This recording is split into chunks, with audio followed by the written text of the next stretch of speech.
for the little girl.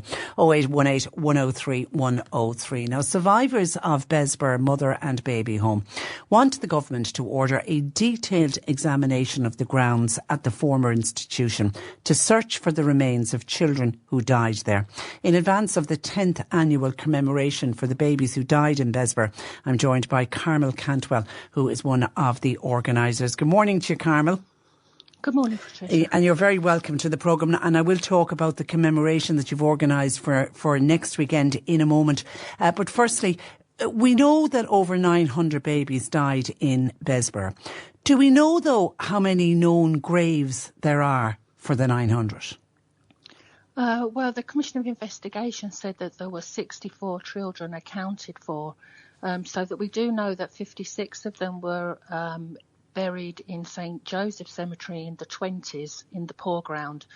And we know that it's probably likely that some of the children that died in hospital were buried perhaps in Carr's Hill or in St Michael's, of which my brother is one of them, which we only found out in 2019 in the fifth interim report. But the nuns initially told my mother that her child was buried on the grounds of Besborough and showed her the place where he was buried. But the report revealed a document to say that he was actually buried in Carr's Hill. But we can't corroborate that information because there's no graveyard records. But there are many, there's many hundreds though, isn't it, where there's no burial records? About 859 are unaccounted for. And are you fearful that there is at least one mass grave somewhere on that site in Besborough? Is that your real fear? Well, no. I mean, if there was a mass grave on Besborough, that would, appease a lot of people because we would have somewhere to go and remember the children and memorialise them properly. But at the moment, we can't memorialise them properly because we don't have any graveyard. There's no proof of a mass grave being on Besborough. Some people have said there is, but there's been no investigation to see whether there is or there isn't. I've spoken to many experts that say there is no mass grave in Besborough, but we do know that there is random burials, that there have been random burials over the years in Besborough. That's why I'm asking for Besborough to be preserved, investigated and preserved, what's left of the remaining grounds. Because we know there are 2 planning applications for the grounds, and I think it would just, I can't even bear to think of somebody building on an area where there could be the remains of little babies. It would be shocking to think of that happening, Carmel. I just think it's awful. I mean, who would want to live there, knowing, what went on in Besborough? But, every year at the commemoration, the castle building, it's become like the unofficial headstone for the 923 that died. And to even think, even though that's in a private section, that there could be apartments towering over this beautiful space where we go and reflect every year. And many times during the year, many people go up there. Even adoptees come back and visit the place that they were born. It would just be awful to think that they would come back and there would be these apartment complexes around the place. And we know what's happening in Tuam, and I've done countless interviews with Catherine Corliss about Tuam, and we know that Shanross Abbey, they've had their grounds scanned. Has there ever been a scan done at Besborough, as far as you know, Carmel? Not that I'm aware of, and that we have written continuously to Roderick O'Gorman to ask him to please investigate the grounds further. There should be geophys done, there should be LADAR done, there should be opening excavation. I mean, the planners, the developers did actually open some trenches and they found nothing. But I think that should be done independently. It should be done so that we can get some conclusive answers to whether there is a mass grave in Besborough or not. But regardless of there being a mass grave found, it should be preserved anyway. Yeah, because so many babies died. I mean, this is a very personal story to you. As you mentioned, your own mother had a little baby boy there that sadly died. Just tell me your mother's story, or as much of it as you want to tell, Carmel, as to how she thought the baby was buried somewhere, and then, as you say, in 2019 you discovered he's possibly in Cars Hill. Take me back as to how that all unfolded. Well, it was just a coincidence that I happened to marry a Cork man. I was brought up in London and I moved to about 10 minutes drive away from Besborough. I absolutely knew nothing of my mother's time in Besborough, and it was on her first visit here that she went down to Besborough to ask the nuns some questions. She didn't know where her baby was buried or how he was buried, what he was dressed in. She was curious to know all these things, and the nuns made an inquiry on her behalf via the chaplaincy to St Finbarr's Hospital, and they got a reply, but they decided not to give my mum that information, that the baby was buried in Cars Hill, and instead the nun took her down to the nuns' graveyard and just tapped on a piece of ground and said, your baby is buried here. So my mum asked if she could put a plaque there for a baby, and she was denied. She asked a second time, she was denied. In 94, they wouldn't even let her into the graveyard, even though they told her that a baby was buried there. Only the nun could go in. And when the Tuam mother and baby home story broke, she just decided to put her plaque in there. She thought no one surely could take that plaque away. So she put the plaque in there in 2015. And she used to go down there all the time and, reflect on her little baby and everything, because that was the last place she saw him alive. So she did get some peace in going to visit the place. But then reading the fifth interim report, we read details of my mum's story and the fact that a baby that died in December 1960 was buried in Cars Hill. We knew immediately that was William, because he was the only baby to die in December 1960. And he didn't, what's important to point out, little baby William didn't die in Besborough. He died in St Finbarr's. No, that's correct. But yeah. he became ill when he was 2 days old. He was born a healthy baby. And he was guzzling, breastfeeding from a mother, and he was really healthy and then became poorly. But during labour, my mother was given an injection. She doesn't know what for, but on the site of the injection became infected. She got a huge abscess there and on her breast. And we think that perhaps the infection passed through the mother then to the baby, and he became sick.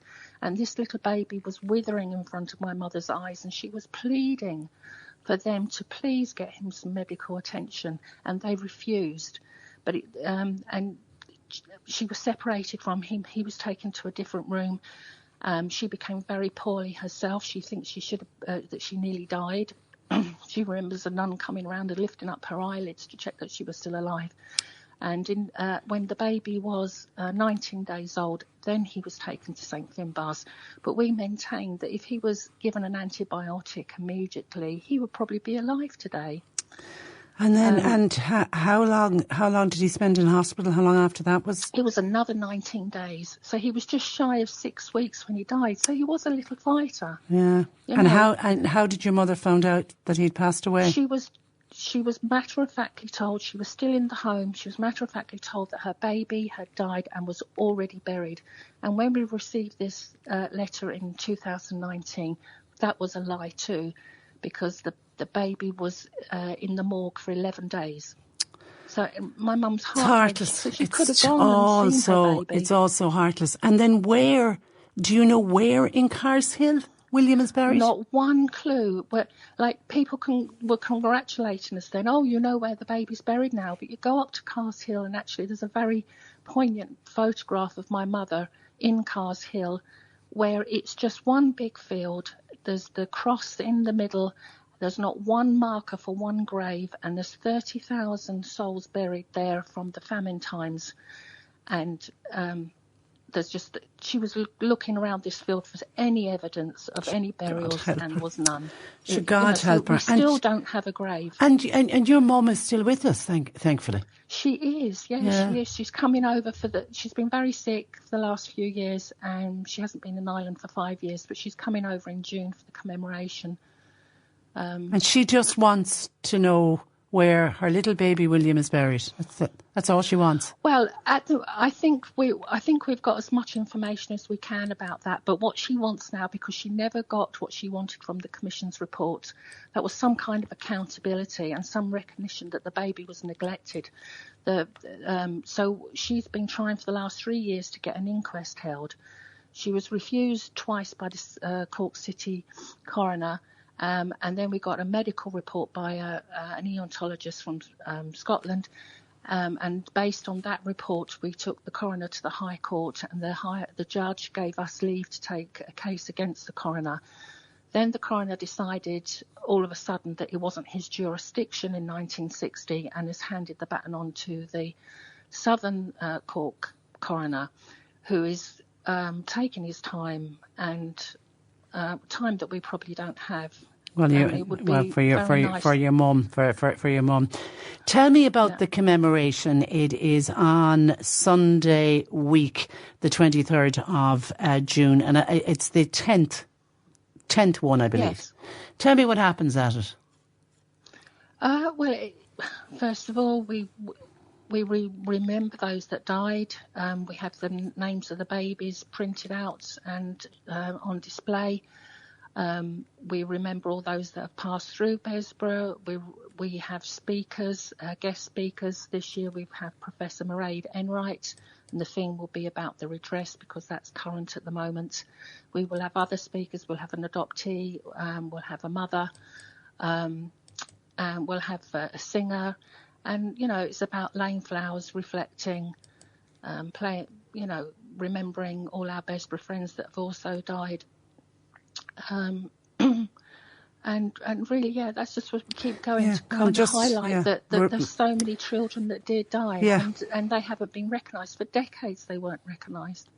And God knows, Carmel, and I know your mother would have gone through that awful shame, and she had nothing to be ashamed of. That was one of the reasons that she kept it from you and her other family for so long. But I'm always conscious. She fights it every day. Yeah. She fights that shame. I'm always conscious when we talk about Besborough or Tuam or Shanrose Abbey or any of the other mother and baby homes or any of the Magdalen laundries. I'm always conscious of people listening who were in one of those mother and baby homes and have never shared it with anybody else, gave their children up for adoption, and they live with that shame that they shouldn't be living with. No, and I say to them, please pass it on to the new generation. Let us take that shame. Let's lift it from you. You have a voice. Stand up, be proud, talk about your story and what happened to you. There's absolutely no shame at all. Well said. And you would invite anyone who's touched in any way by Besborough, or indeed if they gave up for a baby for adoption at any other mother and baby home, to come along Sunday week to your commemoration. Yes, please do. All are welcome. It's open to the public, not just those that are affected by this issue, but anybody can come along and support us. It's a lovely event. And well done to you and the others who organise it. And will you pass on our best wishes to your beautiful mum as well, Carmel? I hope she has a lovely trip back home. Thank you very much. God bless. Mind yourself. Carmel Cantwell there of the Besborough group that organise that commemoration every year. John says every year in Besborough this issue comes up around the anniversary about the planning permission that is still live for two different apartment blocks that are due to be built there.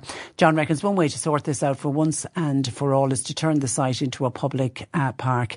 It surely could be done with the stroke of a pen by the City Council. It needs to be done and end it for once and for all. 0818 103 103. John Paul's taking your calls. You can text or WhatsApp to 0862 103 103.